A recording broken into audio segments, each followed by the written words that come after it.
Luke Stein here. This is going to be a quick refresh on some of the basic ideas behind relative valuation, and then an application to an example valuing McDonald's.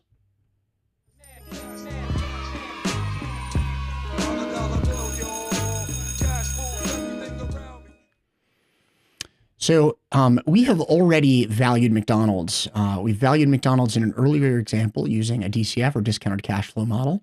And in the DCF model, we think about the thing that drives value for the firm as being all of its future free cash flows.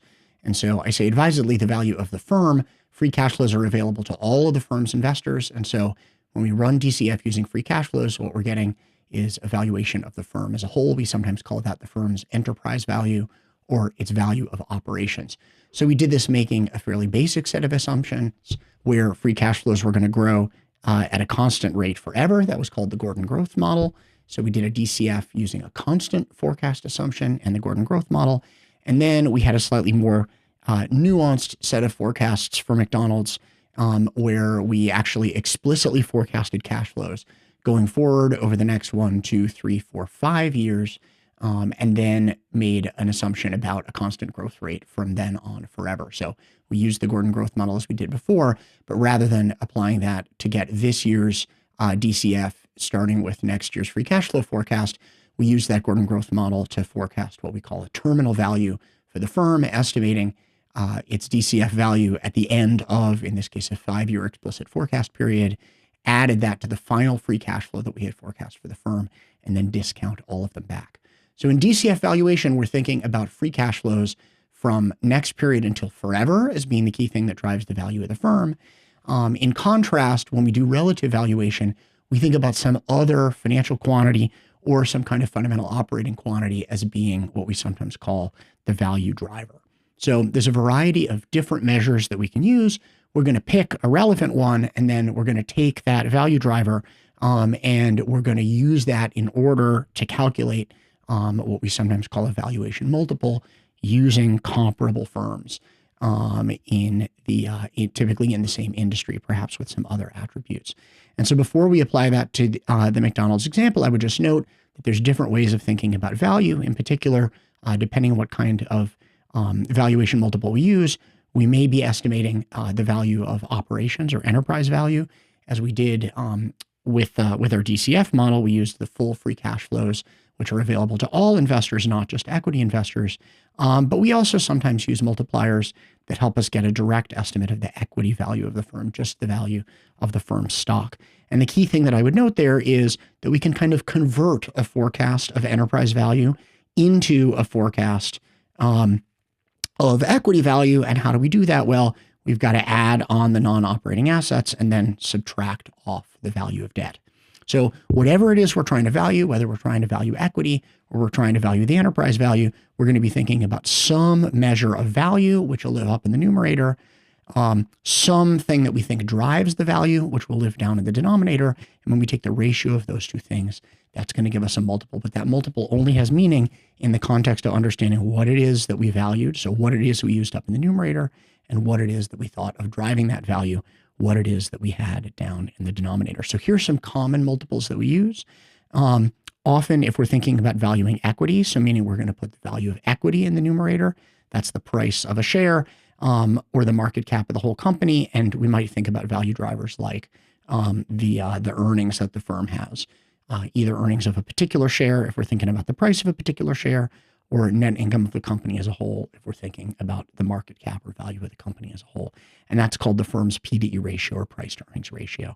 For the same outcome, so the price per share or market cap for the whole company, we could also think about value being driven by the book value of equity, the thing that shows up under equity on the firm's balance sheet. Common ratios or multipliers that we use when we're trying to value the firm's operations, so its enterprise value or its value of operations, include the firm's revenue, the firm's EBITDA, the firm's EBIT, or various operating parameters, which could be like the number of subscribers or the number of advertising impressions or something else that's relevant in the industry that we're thinking about. So before we move to the McDonald's example, what you want to be keeping an eye on is both what kind of value is it that we are estimating in a given model? Are we thinking about the value of equity, or are we thinking about the value of the firm's operations as a whole? And then you're going to be looking for hints about what kind of value drivers we have data on and access to. And so, keep an eye out in the data for things like earnings, book value of equity, revenue, EBITDA, EBIT, or some operating parameters that might be useful for us.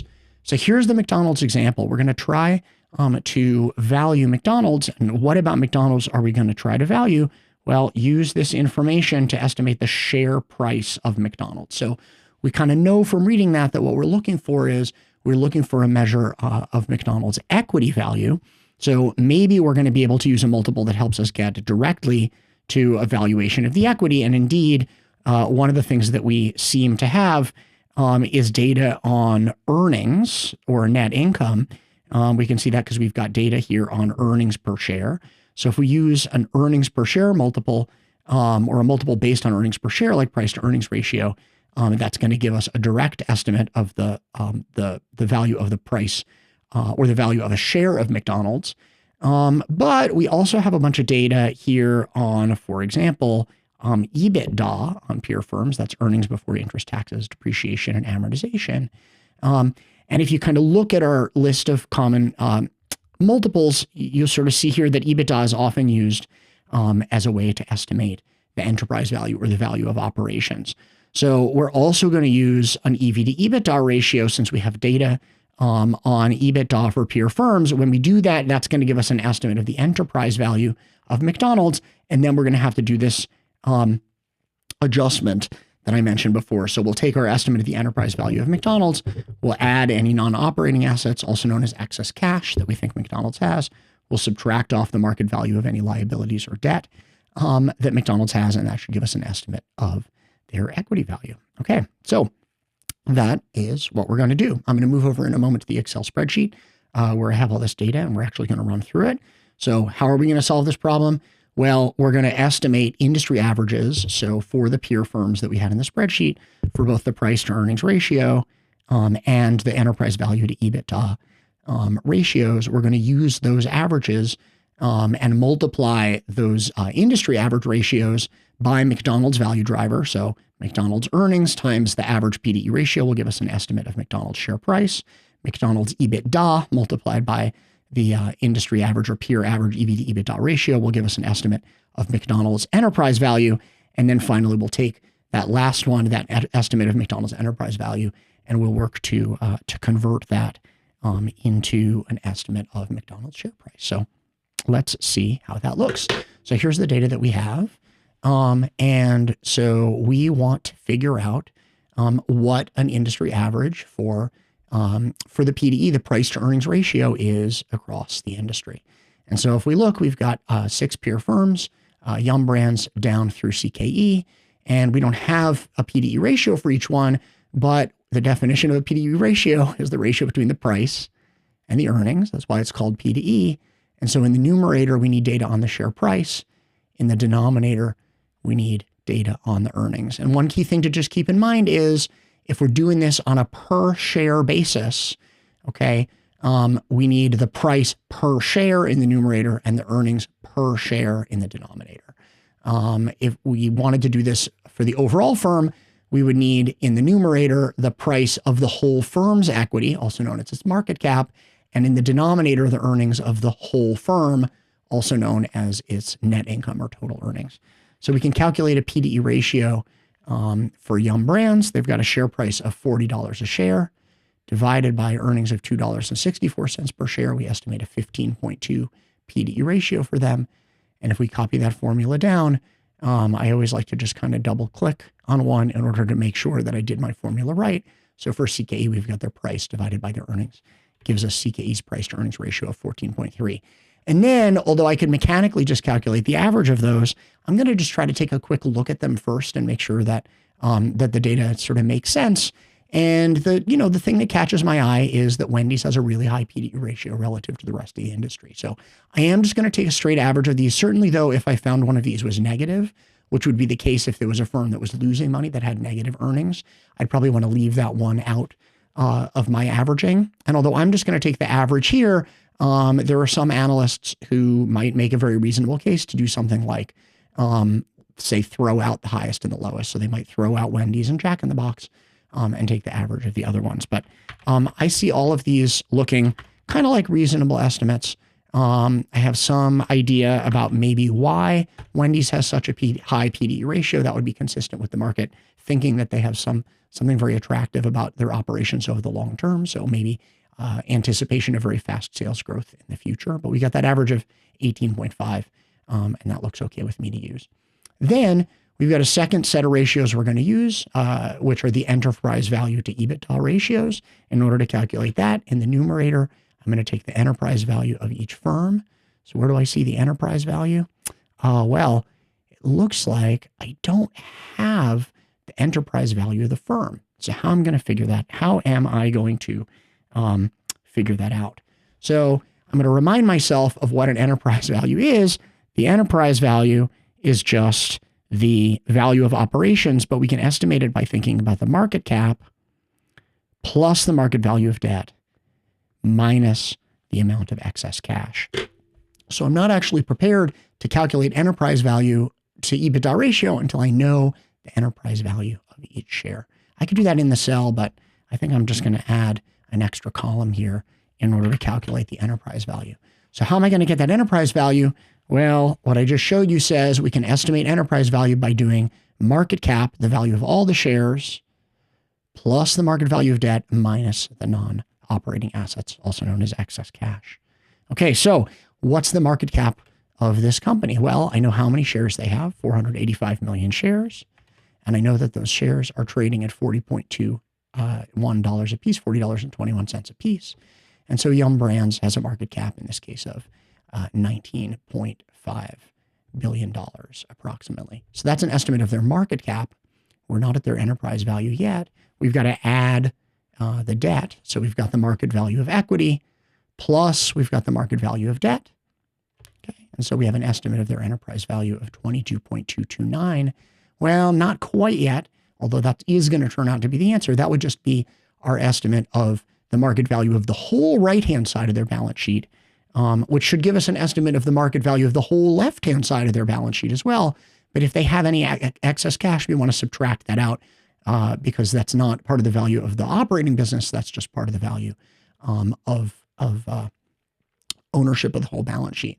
Conveniently for us, the instructions for the case on the slide told us that we should assume zero excess cash. That is to say, all the cash that every one of these firms has, they need in order to run operations. And so if we subtract that cash out, we get an estimate that the enterprise value of Yum Brands is $22.2 billion. And if we drag that thing down and then just check with a double click to make sure we've kind of done it right, it looks like we've done it right. So now we have an estimate of the enterprise value of each firm, and we can divide that enterprise value estimate that we have by the estimated EBITDA, and we get a ratio for each of these firms ranging from 11.21 at the top down to 6.96 at the bottom. And again, I'm just going to take a look and I'm going to say, hey, it looks to me like actually there's some clustering. So maybe CKE, Jack in the Box, and Burger King are relatively low enterprise value to EBITDA, clocking in at sort of 7 or 8. And then we've got Sonic, Yum, and Wendy's clocking in at around 10 or 11 to 12. I would want to probably try to learn a little bit more about this industry and try to understand why those things are as different as they are. But they all kind of look, reasonable, like nothing crazy from an accounting, no negative numbers, nothing which is, 10 times as big as anything else. So I'm just going to use all of them and calculate an average for EV to EBITDA across those firms. So now I have an estimate of what my overall multiple is on average for the industry. And then what the relative valuation model tells me is, well, if my multiple is equal to value divided by the value driver, I can reorganize that and I can just move the value driver up over to here by multiplying both sides. And what I get is that the multiple times the driver gives me an estimate of value. Okay, so that's what we're going to do.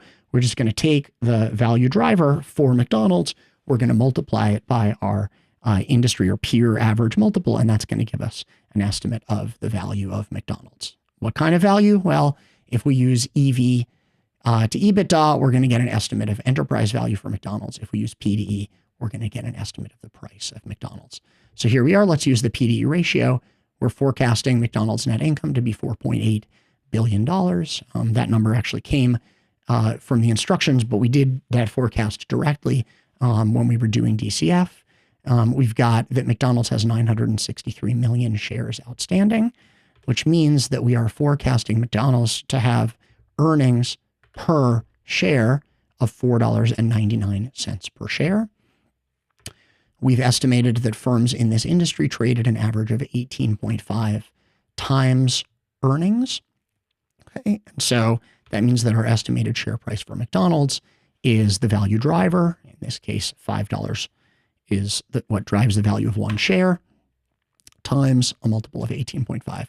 And we estimate a value of $92.37 per share for McDonald's. What about using the enterprise value to EBITDA ratio? Well, we've got a forecast which came from earlier in the McDonald's example, but in this case was just in the instructions, that we forecast McDonald's to have EBITDA of $9.8 billion next year, approximately. Okay, and we've got an estimated enterprise value to EBITDA multiple in the industry of 9.13.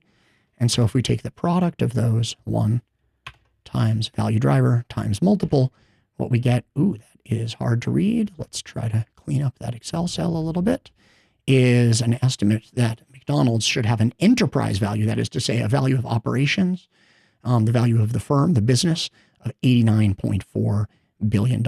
Now, in order to turn that into an estimate of the equity value, which is what the case asked for us, what do? Well, we've got an estimate of McDonald's enterprise value. And so we're going to take that estimate of the enterprise value. We're going to add excess cash or non-operating assets, and then we're going to subtract the market value of debt. So we're estimating that McDonald's operations are worth $89.375 billion.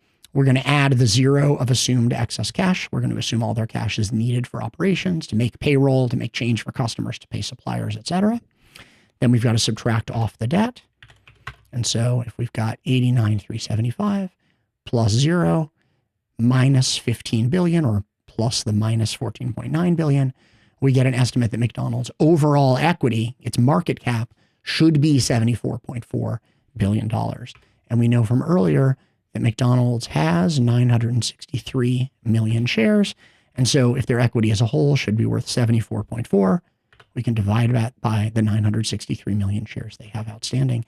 And we're estimating $77.24 per share. So we've got two estimates of McDonald's equity value per share, a $92 estimate using the P/E ratio, a $77.24 estimate using the EV to EBITDA ratio. Which one's better? Which one's worse?